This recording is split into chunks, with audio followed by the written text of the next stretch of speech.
Everyone, welcome to skill IQ। Skill IQ में आपका स्वागत है। तो OWS प्रैक्टिस सेट्स जो है हम कर रहे थे। इस वीडियो में हम जो है 21st एंड 22nd जो OWS है हमारा टेस्ट, उनको जो है हम करने वाले हैं। तो चलिए बिना किसी देरी के स्टार्ट करते हैं। तो फर्स्ट क्वेश्चन यहाँ पे क्या है, रिड्यूस और डिक्रीज इन स्पीड और इंटेंसिटी। जब भी स्पीड और इंटेंसिटी में डिक्रीज या रिड्यूस जब हम करते हैं, उसको स्पीड को कम करते हैं, कहने का मतलब ये है कि तो उसके लिए हमारा यहाँ पे जो अवेलेबल ऑप्शंस हैं उसमें से क्या आंसर जो है हो सकता है। एक्सपेडिएट, स्लैकन, इम्पील और स्पर, इनमें से जो है हमारा आंसर नंबर जो है क्या होगा, बी होगा, स्लैकन। अब यहाँ पे स्लैकन जो है वर्ब है। स्लैकंड इसका सेकंड एंड थर्ड फॉर्म होता है और इसका मतलब होता है मंद करना या कम करना या शिथिल कर देना या ढीला कर देना। ये सब मतलब जो है हम स्लैकन के बोल सकते हैं।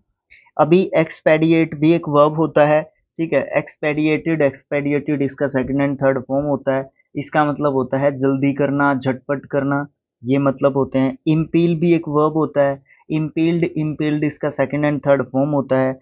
एल डबल हो जाएगा जब हम क्या करेंगे, सेकंड फॉर्म और थर्ड फॉर्म बनाएंगे। उसका रीजन क्या है, जब इम्पील की स्पेलिंग लिखते हैं IMPEL, तो जो कॉन्सोनेंट है उससे पहले वोवल है, ठीक है। तो कॉन्सोनेंट से पहले वोवल है, तो जब हम सेकंड और थर्ड फॉर्म लिखते हैं तो जो कॉन्सोनेंट होता है वो डबल हो जाता है। फिर लास्ट वर्ड आता है स्पर, ये भी एक वर्ब है। स्पर्ड इसका सेकंड एंड थर्ड फॉर्म होता है, ठीक है। और इसका मतलब प्रेरित करना या फिर उकसाना होता है। इम्पील का मीनिंग रहेगा, इम्पील का मतलब होता है ढकेलना या फिर प्रेरित करना या फिर उकसाना, हम जो है मतलब इसके बोल सकते हैं, ठीक है। सेकंड क्वेश्चन है, असेक और ट्रेम्बल इन ए पर्सन्स वॉइस। एक व्यक्ति है जिसकी आवाज में एक तरीके से एक कंपन आ रही है या शेकिंग है उसकी आवाज में, उसकी वॉइस में। उसका क्या मतलब होता है, उसका मतलब होता है क्वेवर। क्वेवर जो है क्या होता है, एक तरीके से आप ये बोल सकते हो, क्वेवर का मतलब कांपना या फिर थरथराहट। थर्राहट जो है आप उसको बोल सकते हो, ठीक है। बोलने में थोड़ी सी कर्कशता की आवाज एक तरीके से आती है जब उसको बोलते हैं क्वीवर। क्वेवर जो है ये एक वर्ब होता है। क्वेवर्ड इसका सेकंड एंड थर्ड फॉर्म होता है। परमिएट, ये क्या होता है, ये भी एक वर्ब होता है। इसका मतलब रिसना, भिगोना, तर करना, ये सब मतलब होते हैं, ठीक है। परमिएटेड इसका सेकंड एंड थर्ड फॉर्म होता है। रेपेसियस OUS एंडिंग वर्ड है तो एडजेक्टिव है। इसका मतलब भूखड़ बोल सकते हो, भूखा बोल सकते हो, है ना। डरावना, खूंखार, ये सब मतलब रेपेसियस के बोल सकते हैं। उसके बाद एक और वर्ड रह गया, ग्रोव। ग्रोव का मतलब क्या होता है, बाग कह सकते हो, छोटा जंगल कह सकते हो, उपवन कह सकते हो, ये सब मतलब हम ग्रोव के बोल सकते हैं। इजीली ब्रोकन, वो फ्रेजाइल होती है कोई भी चीज जिसको आसानी से क्या किया जा सकता है, तोड़ा जा सकता है, एडजेक्टिव वर्ड है। प्लाइएबल क्या होता है, प्लाइएबल एडजेक्टिव वर्ड है, ठीक है। सारे ही एडजेक्टिव वर्ड है यहाँ पे। तो प्लाइएबल जो लचीला, कोमल, दृढ़, ठीक है, दृढ़ जो ज्यादा सख्त नहीं है। मैलिएबल क्या होता है, जो आसानी से प्रभावित हो सकता है या फिर नरम चीज को मैलिएबल बोलते हैं। डक्टाइल क्या होता है, जिसको एक तरीके से क्या कह सकते हैं, जिसको आसानी से टेढ़ा मेढ़ा किया जा सकता है, ठीक है। मुलायम जिसको बोल सकते हो, कोमल बोल सकते हो, डक्टाइल जो है ये होता है। क्रिटिसाइज इन एन एब्यूजिव और एंग्रीली इंसल्टिंग मैनर, जब किसी की आलोचना की जाती है एक एब्यूजिव या फिर एंग्रीली मतलब गुस्से से किसी की इंसल्ट के तरीके से जब किसी की आलोचना की जाती है तो उसको हम क्या कहते हैं, उसको रिवाइल कहते हैं, रिवाइल, ठीक है। ये यहाँ पे राइट आंसर ऑप्शन डी होगा। रिवाइल का मतलब होता है धिक्कारना, बुरा भला कहना, है ना, गाली देना, ये सब मतलब हम रिवाइल कहते हैं। ओबाइसेंस का मतलब क्या होता है, देखो सबसे पहले स्पेलिंग देखो इसकी क्या है, OBEISANCE, ठीक है। ANCE एंडिंग वर्ड है तो नाउन वर्ड है, ठीक है। ओबाइसेंस का मतलब क्या होता है, अभिवादन या परिणाम नहीं, प्रणाम या फिर आदर, सम्मान, सत्कार, ये सब मतलब बोल सकते हो आप ओबाइसेंस के, ठीक है। उसके बाद जो है नेक्स्ट वर्ड है हमारा वेनरेशन ये भी एक नाउन वर्ड है, TION एंडिंग वर्ड है। श्रद्धा, उपासना, वेनरेशन के मतलब सम्मान, यही बोल सकते हो आप, ठीक है। एक दूसरे के सिनोनियम भी बोल सकते हो आप इनको। एप्रोबेशन ये भी एक नाउन वर्ड है, इसका मतलब अनुमोदन बोल सकते हैं हम लोग, प्रशंसा, स्वीकृति, ये सब मतलब हम इसके बोल सकते हैं। उसके बाद नेक्स्ट क्वेश्चन है, तो यहाँ पे क्रिटिसाइज करते हैं जब एब्यूजिव या एंग्रीली जो है मैनर से, तो उसको क्या बोलते हैं, रिवाइल जो है एक तरीके से बोलते हैं।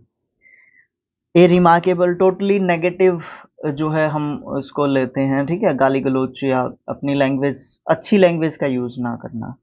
A remarkable concurrence of events or circumstances without apparent casual connection। कहने का मतलब ये है कि किसी चीज़ के साथ कोई प्रॉपर कनेक्शन नहीं होना, अचानक से ही किसी इवेंट का या किसी भी सर्कमस्टांस का, किसी भी परिस्थिति का अचानक से एकदम से जो है घटित हो जाना, एक तरीके से आप बोलोगे उसको कोइंसिडेंस, ठीक है। कोइंसिडेंस संयोग या फिर संयोगवश ही बोल सकते हो आप, इसका मतलब है ना। जैंगल क्या होता है, जैंगल का मतलब खटखटाहट बोल सकते हो, शोर बोल सकते हो, है ना, ये सब मतलब। क्लैमर क्या होता है, क्लैमर का मतलब जोरदार मांग करना, कोलाहल, शोर, ये सब मतलब होते हैं। क्लिंकर, क्लिंकर क्या होता है, क्लिंकर का मतलब भट्टी से जो राख प्राप्त होती है ना, राख जो होती है, ठीक है, ऐश, है ना, ASH, ऐश की स्पेलिंग निकल गई यार दिमाग से।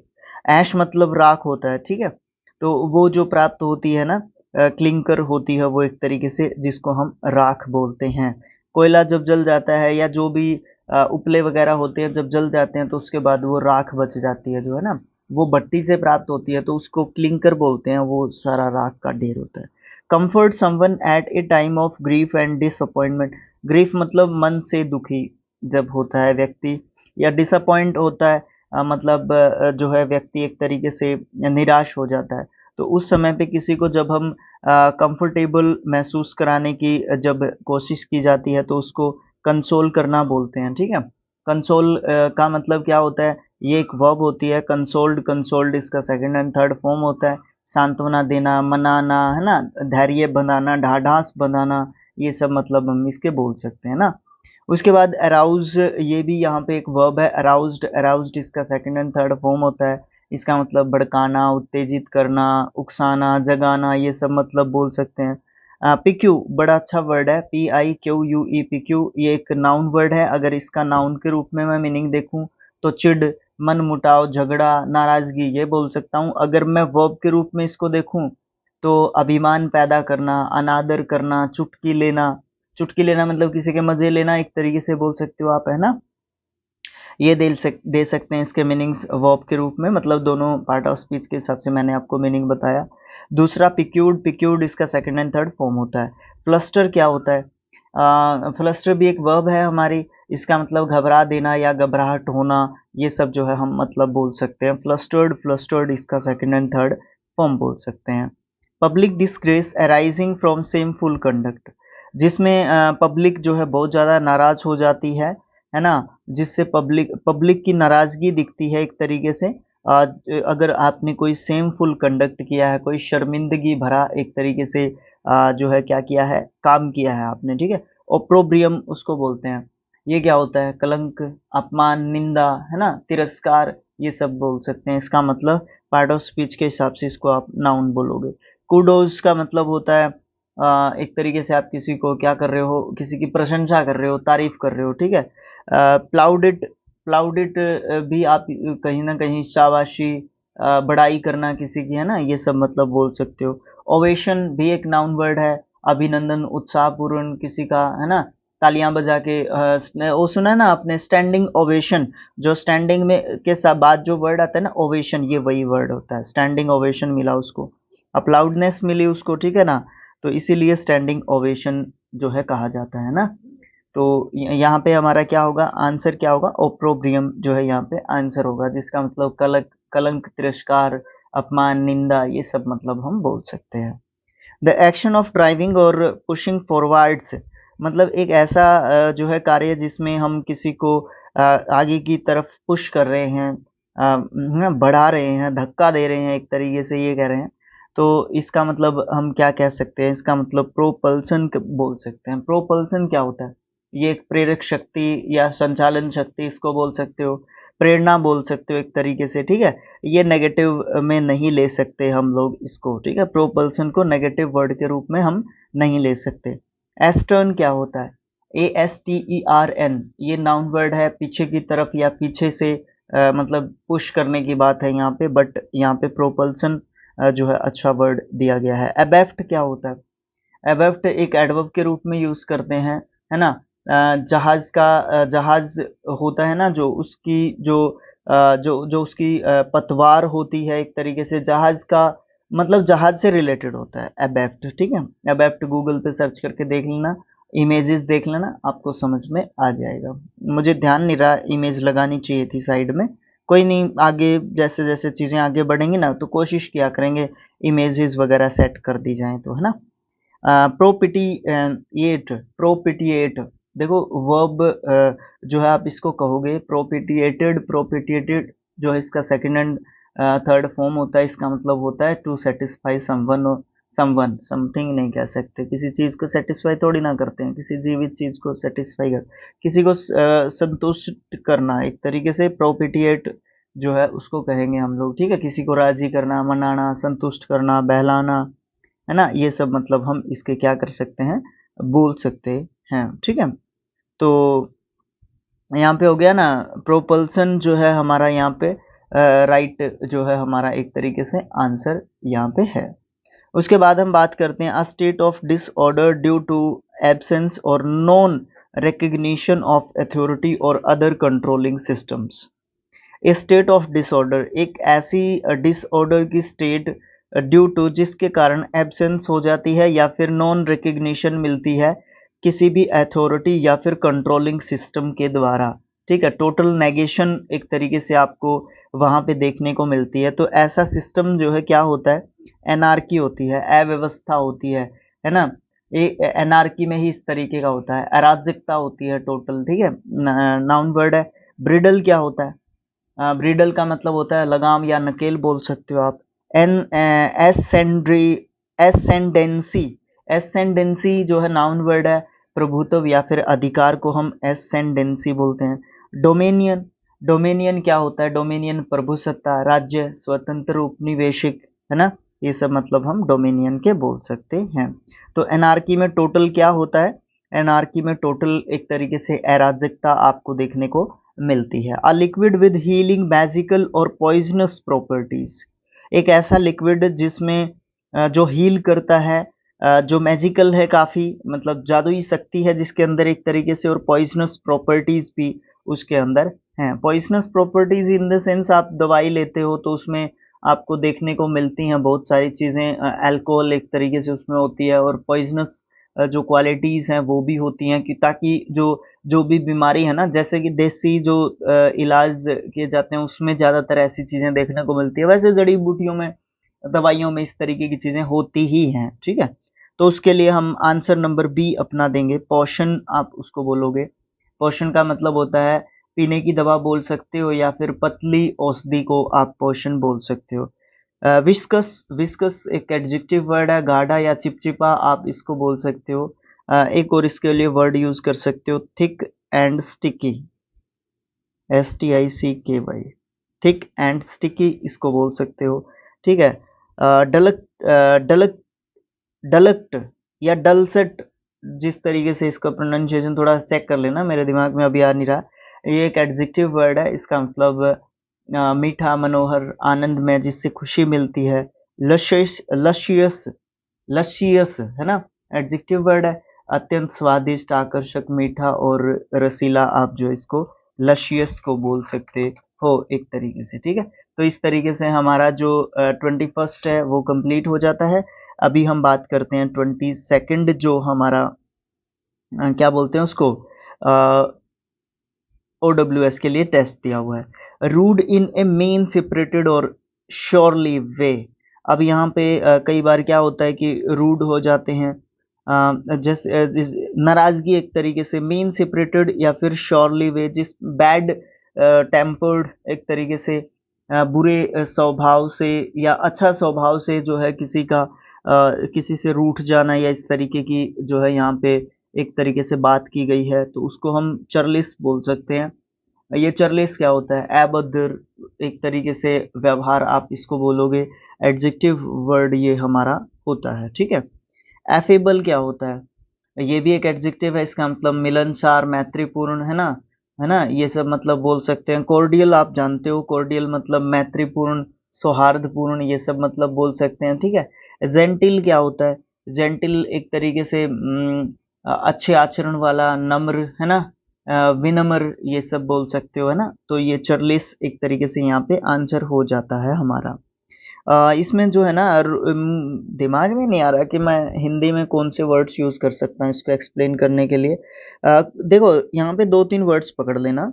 देखो, रूड हो गया, मैन सेपरेटेड, सॉरी मैन नहीं, मीन सेपरेटेड, अब देखो सेपरेट आत्मा से रिलेटेड है, मीन जब उसके आगे लगा दिया तो इसका मतलब एक एक अच्छी सोच के साथ नहीं। और दूसरा एंड श्योरली वे का मतलब यही होता है श्योरली वे का कि एक अच्छे व्यवहार के साथ अपने आप को प्रस्तुत ना करना। तो बाकी सब का मतलब सेम जैसा बनता है, बट चर्लिस का मतलब एक तरीके से आप अभद्र बोल सकते हो, एक तरीके से अच्छा व्यवहार नहीं हो, ठीक है।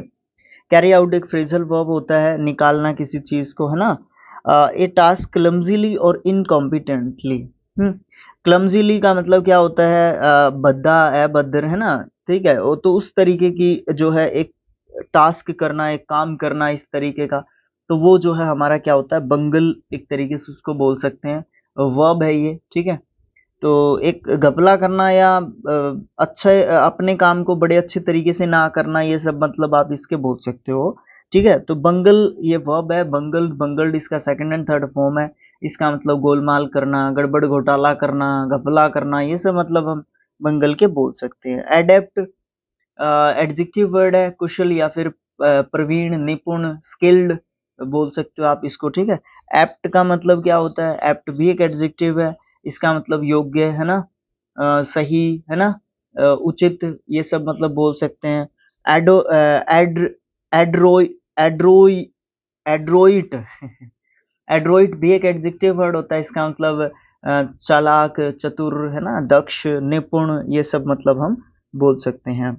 रिलेटिंग टू और इन्वॉल्व्ड इन क्राइम, या तो किसी क्राइम से रिलेटेड होना या किसी क्राइम में जो है एक तरीके से शामिल होना, तो इसका मतलब फेलोनियस जो है आप इसका आंसर दोगे। यहाँ पे आप दुष्ट हो, महापापी हो, आपने कुकृत्य किया है, गंदा काम किया है एक तरीके से।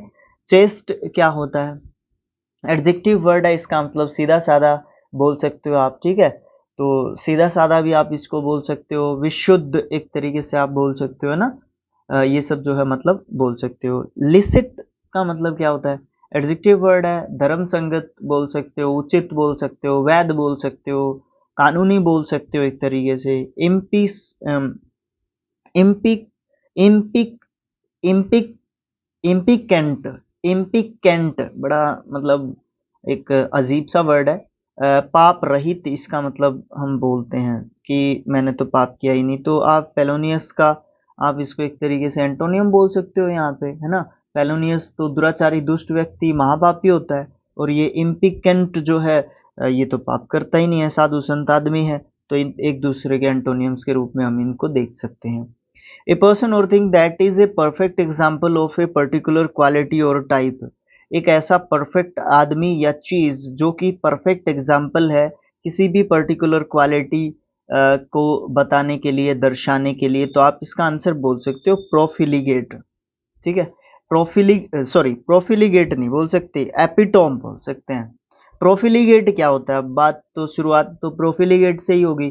तो प्रोफिलिगेट का मतलब होता है वो तो दुराचारी है, वो तो चरित्रहीन है, दुष्चरित्र है। तो प्रोफिलिगेट कैसे बोल सकते हो जब किसी का एक परफेक्ट एग्जाम्पल देना हो पर्टिकुलर किसी क्वालिटी के लिए? वैसे नेगेटिव पर्टिकुलर क्वालिटी के लिए दे सकते हो, बट पॉजिटिव वे में देना है तो एपिटोम आपको देना पड़ेगा।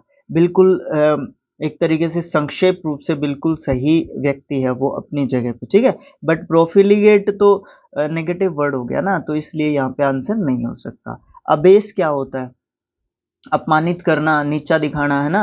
एक तरीके से ये बोल सकते हो ना, अपमानित करना एक तरीके से वर्ब के रूप में हम इसको यूज करते हैं। अबेस्ड इसका सेकंड एंड थर्ड फॉर्म होता है ना। लिबर्टाइन, लिबर्टाइन क्या होता है? ये अनैतिक होता है, इमोरल, इमोरल, ठीक है, जो अनैतिक होता है, जिसमें नैतिकता है ही नहीं। तो यहाँ पे एपिटोम हमारा एक तरीके से आंसर जो है यहाँ पे बन जाएगा, ठीक है। प्रोफिलिगेट यहाँ पे नहीं बनेगा, वो गलत बात थी। A person who moves stealthily about or loiters near a place with a view to committing a crime। थोड़ा सा समझने की बात है, यहाँ पे दो वर्ड्स इंपॉर्टेंट है, stealthily और loiters। stealthily एक एडवर्ब है हमारा, ठीक है, इसका मतलब आप लिख लीजिए गुप्त रूप से या चुपके से या छिपकर, इसका मतलब बोल सकते हैं। और लियोटर्स यहाँ पे देखो वर्ब है यहाँ पे, ये लियोटर्स, ठीक है। लियोट वैसे एडजेक्टिव, एडजेक्टिव या एडवर्ब का काम करना चाहिए इसको, बट यहाँ पे ये मैं वर्ब के रूप में इसका मतलब आपको बता देता हूँ। लियोटर जो है वर्ब है, यहाँ पे एस काट दूं अगर मैं इसका, ठीक है। तो मटर गश्ती करना, आवारा फिरना, ये सब मतलब हम इस वर्ब के बोल सकते हैं लियोटर्स के, ठीक है। तो अब पूरे क्वेश्चन को समझते हैं। एक पर्सन है जो मूव करता रहता है स्टीलथली, मतलब गुप्त रूप से, छिप के, स्टीलथली आवारा घूमता रहता है, आवारा और चुपके से घूमता रहता है एक प्लेस के पास किसी भी क्राइम को कॉमिट करने के लिए, किसी क्राइम को करने के लिए, ठीक है। तो उसको आप क्या कहोगे? उसको आप प्रोवलर कहोगे, प्रोवलर, ठीक है। प्रोवलर का मतलब जो है हम यहाँ पे क्या कहते हैं, प्रोवलर का मतलब हमारा जो है यहाँ पे होता है दबे पांव जो पीछा करता है वो, ठीक है। चोर लुटेरा ये सब मतलब हम इसके बोल सकते हैं।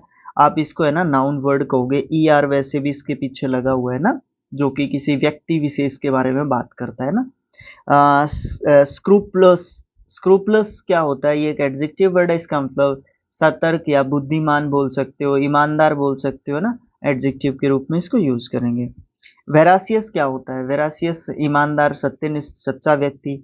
अनप्रेजाइंड भी कुछ इसी तरीके का व्यक्ति होता है, ईमानदार, सच्चा, है ना। ये तीनों एक दूसरे के सिनोनियम्स दिए जा सकते हैं, तीनों के तीनों एडजेक्टिव्स भी हैं। सच्चे, ईमानदार, कहीं ना कहीं इनके मतलब जो है निकलते हैं ना। A characteristic of one thing that is suggestive of another. एक कैरेक्टरिस्टिक एक ऐसी विशेषता जो एक चीज से दूसरी चीज पे सजेस्ट जो है एक तरीके से की जा सकती है ना। आंसर देखोगे ना चारों वर्ड्स के, तभी आपको बड़ी जल्दी से समझ में आ जाएगा। रेमिनिसेंस जो है इसका मतलब बनेगा, रेमिनिसेंस का मतलब क्या होता है? रेमिनिसेंस का मतलब होता है पुरानी यादें, है ना। नाउन वर्ड हो गया पुरानी यादें। अब पुरानी यादें इसका मतलब कैसे हो गया? पहले चारों के आंसर देख लेते हैं, फिर थोड़ा सा रिलेट कर लेते हैं। एंटीथेटिक, एंटीथेटिक क्या होता है? एंटीथेटिक एक एडजेक्टिव है, विरोधात्मक जो है इसका मतलब होता है। कंजक्चर क्या होता है? कंजक्चर नाउन वर्ड है, इसका मतलब अंदाज या फिर अनुमान बोल सकते हो, अटकल बोल सकते हो, ये सब मतलब हम कंजक्चर के बोल सकते हैं। डिस्पैरेट का मतलब क्या होता है? मेरे ख्याल से वर्ब आप इसको बोल सकते हो, बट डिस्पैरेटेड, डिस्पैरेटेड वैसे वर्ब भी होता है, एडजेक्टिव के रूप में भी यूज करते हैं डिस्पैरेटेड को। अगर मैं इसको एडजेक्टिव के रूप में यूज करूं तो इसका मतलब भिन्न या फिर असमान बोल सकते हैं। डिफरेंट इसका मतलब बोल सकते हैं आप लोग, ठीक है। डिफरेंट इसका मतलब आप बोल सकते हो अलग, भिन्न, है ना। तो अब देखो आप, एक ऐसी कैरेक्टरिस्टिक जो एक चीज से दूसरी चीज को सजेस्ट करती हो, तो रेमिनिसेंस हुई ना, है ना। तो रेमिनिसेंस का मतलब हुआ कि पुरानी यादें। अब पुरानी यादें जो अभी देखो, एक चीज देखो, हमने आज ये वीडियो देख लिया, ठीक है। तो हमने यहाँ पे मान लो स्टीलथली वर्ड देखा था अभी पीछे, ठीक है, जिसका मतलब चुपके या चुपके से, है ना, ये मतलब होता है ना। तो अगर पेपर में आपको वो दिख जाए किसी ऑप्शन में भी, तो आपको ध्यान में आएगा, आपकी मेमोरी है ना क्या करेगी, मुझे बोलते हुए दिखे, मैं बोलता हुआ दिखूंगा आपको आपके पेपर में, ठीक है ना। आपको ये लगेगा कि राजवीर भाई बोल रहे हैं हमें कि स्टील थीली का मतलब चुपके से या छुप के जो है होता है, या पीछा करने वाला, एक तरीके से आप इसका मतलब बोल सकते हो, ठीक है। तो इस तरीके की चीजें होती है, तो वो चीज रेमिनिसेंस को बताती है, एक चीज दूसरी चीज से कैसे रिलेट हो गई, है ना। बड़ा अच्छा एग्जाम्पल बताया मैंने, अपनी तारीफ भी कर ली इस दौरान, है ना, होता है। A stately or impressive building housing a tomb or group of tombs। एक स्टेटली या इम्प्रेसिव बिल्डिंग जो कि एक टॉम्ब या ग्रुप ऑफ टॉम्ब होती है, उसको हम क्या बोलते हैं? उसको हम मिज़ोलियम बोलते हैं भाई। ठीक है, मिज़ोलियम, समाधि, मकबरा, है ना, ये सब मतलब बोल सकते हैं आप उसको। शैंटी क्या होता है? शैंटी झोपड़ी या कुटिया को बोलते हैं। ठीक है, कुछ इसी तरीके का होवल भी होता है, झुग्गी झोपड़ी को बोलते हैं। टिप्पी क्या होता है? टिप्पी शंकु आकार का जो कौन होता है ना, इस आकार का जो है एक तरीके से तंबू को हम टिप्पी जो है बोलते हैं। ठीक है, शैंटी नहीं, ये एक तरीके से झुग्गी झोपड़ियों को बोलते हैं। मिज़ोलियम मकबरा हो गया, तो सीधा सीधा आंसर हमारा मिज़ोलियम हो गया। ये भाई स्पेलिंग के हिसाब से भी इम्पोर्टेंट वर्ड है। ठीक है, उसके बाद है रिस्पेक्ट एंड एडमायरेशन। रिस्पेक्ट और एडमायरेशन की जब हम बात करते हैं तो हम कहते हैं कि एस्टीम की बात करते हैं, सम्मान, सत्कार, है ना, आदर, मान्यता। ये सब मतलब दे सकते हैं। पैकेंट क्या होता है? ये तो हमारा एक तरीके से पाप युक्त होता है, पाप में होता है। कल्पेबल क्या होता है? एडजेक्टिव वर्ड हो गया कल्पेबल, अपराधी या दोषी, है ना, गुनहगार, है ना। विशियस क्या होता है? विशियस आप किसी भी अनैतिक व्यक्ति को बोल सकते हो, दुष्ट व्यक्ति को बोल सकते हो, तो एस्टीम यहाँ पे हमारा करेक्ट आंसर जो है बनेगा। Expose to the possibility of being attacked और हार्म्ड, आइदर फिजिकली और इमोशनली। बड़ा खतरनाक क्वेश्चन दे रखा है भाई। ठीक है, एक्सपोज किया जाए, जब पॉसिबिलिटी हो एक्सपोज करने की या एक्सपोज किया जाए किसी भी संभावना को होने से, अटैक या तो अटैक हो या हार्म हो, किसी भी प्रकार की हानि हो, आइदर दोनों में से कुछ भी हो सकता है। आइदर का मतलब पता है ना, दो में से कोई एक, या तो फिजिकली अटैक हो या इमोशनली अटैक हो, है ना। फिजिकली अटैक हो तो हमें चोट लगेगी, इमोशनली अटैक हो तो बहुत ज़्यादा गहरी चोट लगती है भाई। मुझे ऐसा लगता है कि इमोशनली अटैक जो होता है ना, वो बड़ा खतरनाक होता है बजाय कि फिजिकली अटैक के। ठीक है, तो वल्नरेबल आप उसको बोल सकते हो, संवेदनशील, नाजुक व्यक्ति को इस तरीके का ज़्यादा पॉसिबिलिटी होती है। संवेदनशील व्यक्ति को, इमोशनल पर्सन को इस तरीके की ज़्यादा जो है पॉसिबिलिटी रहती है कि आप ज़्यादा इमोशनली अटैक उसके ऊपर कर सकते हो। रोबस्ट क्या होता है? रिबस्ट नहीं है, रोबस्ट है। रोबस्ट एक एडजेक्टिव है, तगड़ा और स्वस्थ बोल सकते हो, मजबूत बोल सकते हो। ठीक है, टेनेशियस क्या होता है? एडजेक्टिव वर्ड है टेनेशियस भी, जिद्दी, हठी, है ना, ये सब मतलब बोल सकते हैं। स्टाउट क्या होता है? स्टाउट पहले पढ़ा है क्या हमने? तगड़ा मजबूत शरीर जिसका हो, स्टाउट उसको बोल सकते हैं। मैंने शायद कभी आपसे साउट जो है सेम WOC के हिसाब से आपको पढ़ाया हो। शाउट का मतलब चिल्लाना होता है और स्टाउट का मतलब हष्ट पुष्ट शरीर वाला आप बोल सकते हो, है ना। शायद मैंने किसी वीडियो में आपको करवाया है। तो ये वही चीज थी, है ना, है ना, वही चीज थी ये, रेमिनिसेंस। ठीक है ना, रिमिनिसेंस यहीं पे आ गया ना एग्जाम्पल उसका, पूरा नहीं याद होगा। Involving many carefully arrange parts और डिटेल्स, या फिर detailed and complicated in design और प्लानिंग। मतलब डिटेल्ड और कॉम्प्लिकेटेड इन डिज़ाइन और प्लानिंग, या फिर involving many carefully arranged parts और डिटेल्स। उसमें हम उसको हम क्या कह सकते हैं? सबसे पहले तो क्वेश्चन को समझने की कोशिश करते हैं कि बताया क्या गया है इसमें।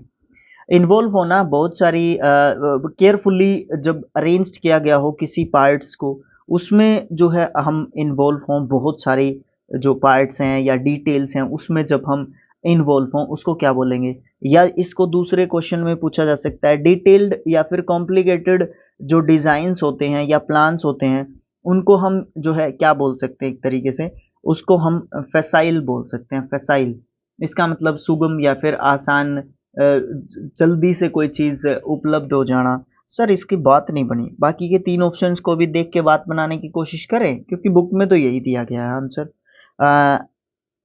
लेब्रिंथाइन, ये बड़ा अच्छा वर्ड दे रखा है। लेब्रिंथाइन का मतलब होता है जटिल या फिर पेचीदा। अब यहाँ पे जटिल या पेचीदा की कोई बात नहीं हुई है, तो इसलिए इसको काट दो। एलेबरेट करना मतलब किसी चीज को और भी ज्यादा या तो जटिल बना देना या विस्तृत कर देना, तो यहाँ पे ये भी आंसर नहीं हो सकता।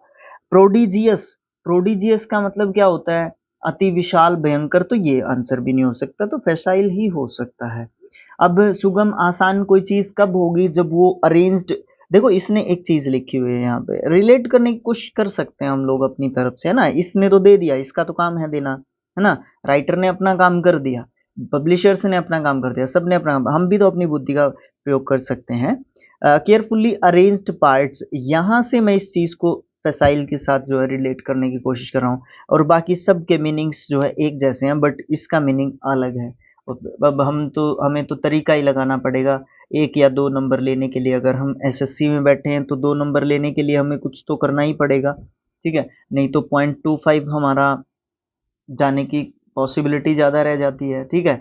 1 की अगर बात करें तो 1/4 अगर यहाँ पे होती है हमारी, कहीं पे 1/3 भी होती है, बैंकिंग में 3 भी मिलती है। तो इस तरीके की चीज़ें हमें करनी पड़ेगी, किसी ना किसी तरीके से तो हमें चीज़ों को सीखना ही पड़ेगा। तो नेक्स्ट जो पार्ट रहेगा हमारा, वो 23rd एंड 24th जो हमारे OWS के टेस्ट रहेंगे उनका होगा। और 4 टेस्ट और इसके बाद बचते हैं, फिर हम जो है इडियम्स एंड फ्रेजेस को स्टार्ट करेंगे। एक वीडियो में 100 करवा देंगे, आपको जल्दी जल्दी करवाने की कोशिश करेंगे, ठीक है। बाकी भाई आप लोगों की मर्जी, आप किस तरीके से सपोर्ट करोगे, किस तरीके से चीज़ें करोगे, ठीक है। तो thanks for watching, thank you so much.